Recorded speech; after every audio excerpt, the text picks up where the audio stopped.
Sky 10 hovers over the scene. A neighborhood turns to a crime scene Wednesday. Yellow police tape, cops, and word that the body of Nancy Metayer Bowen, the vice mayor of the city, her body inside her house. Cell phone video shows the scene about 10 miles away. Police surrounding an apartment complex in Plantation. Sources telling Local 10 this is where they nabbed the vice mayor's husband, Stephen Bowen. Onlookers learning about it all when the cops show up. The entire parking lot blocked off for a time. Detectives combing the area. There were some cars towed away from the scene. They could be tied to the investigation, possibly. Some neighbors in disbelief. We looked out the window and SWAT cars, cop cars, everything just everywhere, guns drawn. Metayer Bowen being remembered as someone who went beyond public service and served the people, always working, we're told, to try and make the city better. She missed a meeting. That's how this started. Not a crime scene, not a tip line, not a dramatic 911 call. Just a woman who didn't show up to a city commission meeting she was supposed to be at. And a friend who called to check on her, couldn't reach her, called the husband instead, and got a response that made something deep in their gut say, something is wrong. That friend called the police. Officers went to the house on Northwest 127th Avenue in Coral Springs, Florida, on the morning of April 2nd, 2026. They knocked, they entered, and inside they found the body of 38-year-old Nancy Metayer Bowen, the vice mayor of Coral Springs, a rising star in Florida politics, a first-generation American, and one of the most respected public servants in Broward County. The scene told a partial story, but the part of this case that will sit with you long after this video ends, the part that hasn't made the biggest headlines yet, is what was found on Stephen Bowen's hands when police finally caught up with him. Because he didn't stay. He ran, and where he ran, and why, and what it says about everything that was happening behind closed doors in that house, that's what we're getting into today. Quick favor before we get deep into this. Drop a like on the video and subscribe if you haven't yet. Takes 2 seconds, genuinely helps us keep doing this. And this one specifically, share it. Nancy Metayer Bowen's name needs to be everywhere right now. Her family is still in the middle of this. The least we can do is make sure her story reaches people who care. All right, let me take you back to where this all really started. Nancy Metayer Bowen was not the kind of person who stumbled into public service. She chose it. Deliberately, early, and with everything she had. She was 38 years old, a first-generation American from the Haitian community in South Florida. She had a master's degree from the Johns Hopkins Bloomberg School of Public Health. Before she ever sat on a city commission, she had worked on Haiti relief efforts, interned with NOAA, worked in President Obama's administration, and served on the Broward Soil and Water Conservation District. The woman had a resume that would make most people feel underprepared. In 2020, she ran for the Coral Springs City Commission and won. She made history that night, the first Black and Haitian American woman ever elected to that panel. In 2024, she won re-election unopposed. In November of 2025, her fellow commissioners appointed her to serve a second term as vice mayor. She was on the Affordable Housing Advisory Committee, the Charter School Advisory Board, the Broward County Climate Change Task Force, the Florida League of Cities Legislative Committee. People who worked alongside her described someone who didn't just show up to meetings. She showed up prepared, she showed up passionate, and she showed up for the people who had no seat at the table. Commissioner Joshua Simmons called her his battle buddy. He said the city government was now incomplete without her. Florida Democratic Party Chair Nikki Fried said she had hugged Nancy just days before at a party leadership summit and never imagined it would be one of their last moments together. Representative Jared Moskowitz, who had just been with Nancy on Saturday, 4 days before her body was found, posted publicly that she had been about to announce a run for Congress. She was also a sister, a daughter, a woman who, according to her family, whose warmth and laughter filled every room she walked into. That is who was taken on the morning of April 2nd, 2026. Nancy had two things on her calendar that Wednesday morning: a Coral Springs City Commission meeting and a charter school board of directors meeting. She didn't make either one. That was unusual enough that people noticed, unusual enough that a friend picked up the phone to check on her. The friend couldn't reach Nancy, so they called Stephen Bowen, her husband of just over 2 years. They had celebrated their second wedding anniversary in November 2024. Nancy had posted about it on Instagram, a photo of the two of them in front of the Coral Springs City Seal at City Hall. 2 years with the amazing Stephen Bowen, she wrote. Cheers to love, growth, and building a beautiful life together. But when the friend reached Stephen that morning, something was off. The tone, the answers. Something in how he spoke made that friend put down the phone and immediately call the police. Officers from the Coral Springs Police Department were dispatched to the 800 block of Northwest 127th Avenue at around 10 a.m. for a wellness check. When they arrived at the home, they found Nancy Metayer Bowen deceased inside. Police Chief Brad Mock held a press conference later that evening. He confirmed she was dead. He confirmed the case was being investigated as a domestic violence incident. He did not specify her cause of death. Sources and jail records would later make clear she had been shot. And he said one more thing that changed the entire frame of this case. Stephen Bowen was not there. He had already left. But here's the thing. He didn't just leave. He had a destination, and the police already knew where to start looking.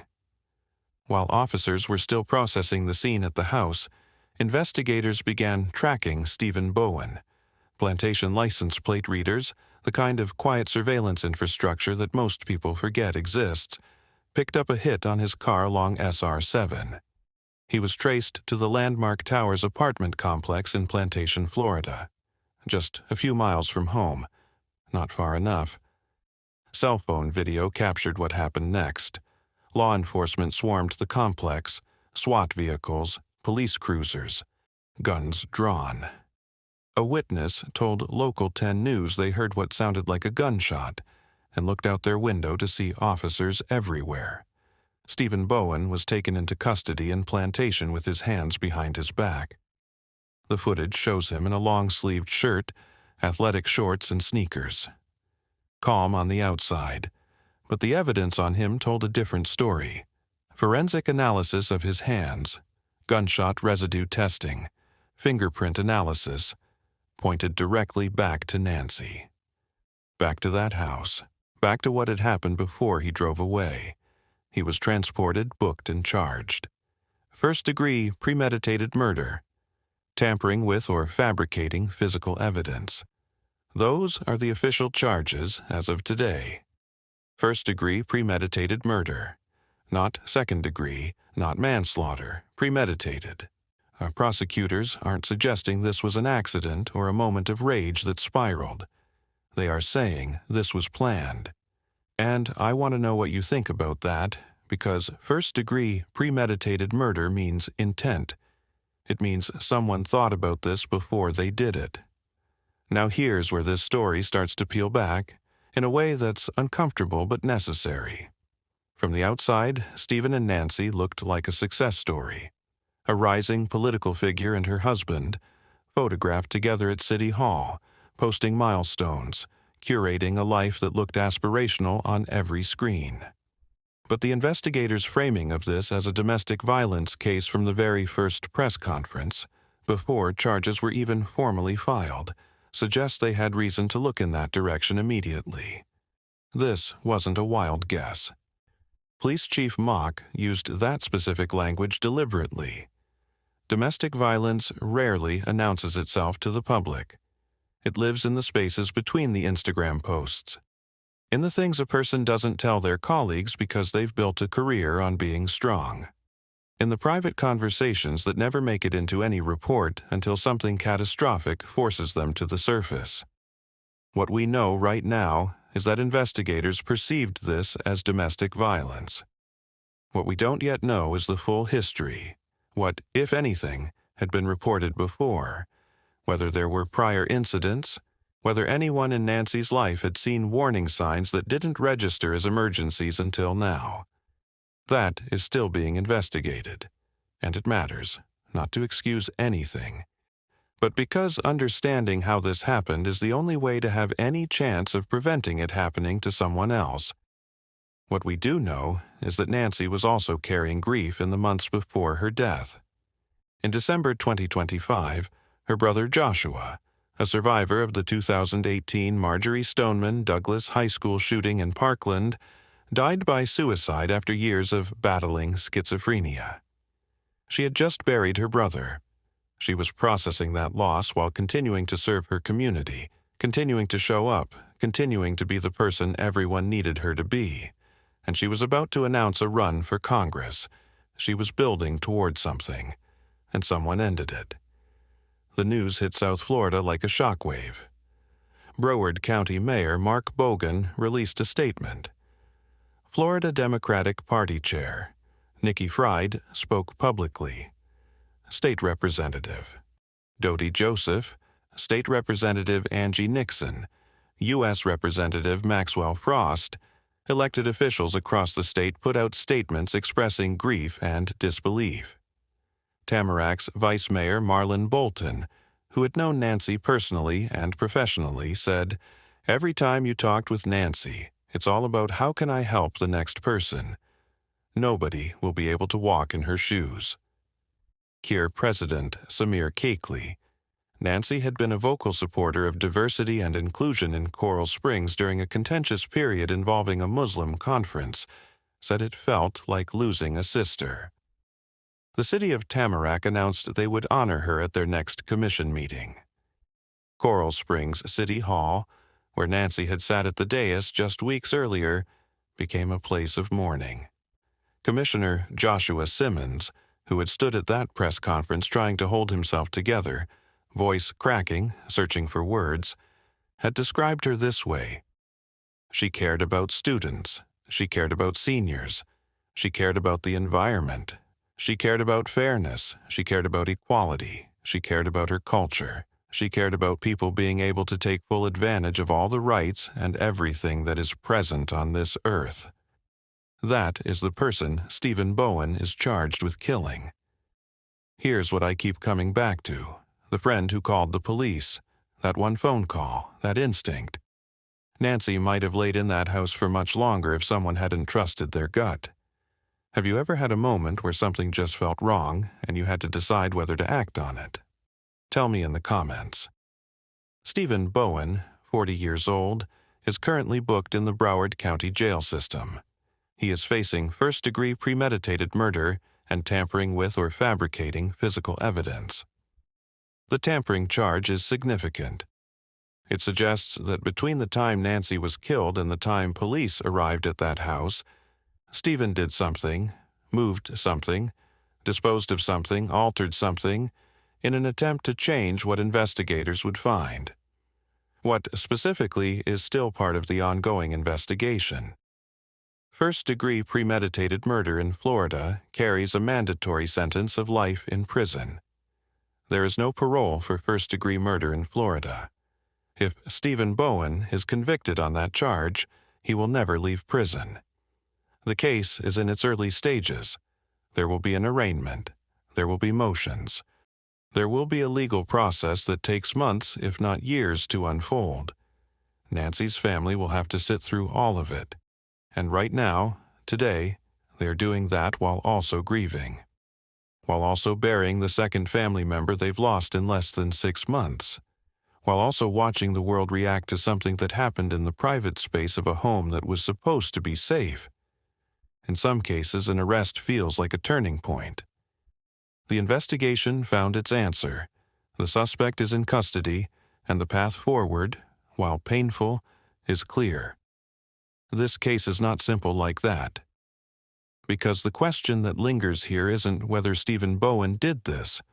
Police and prosecutors have been explicit about where the evidence points. The question is why, and what, if anything, the people around this marriage saw or didn't see.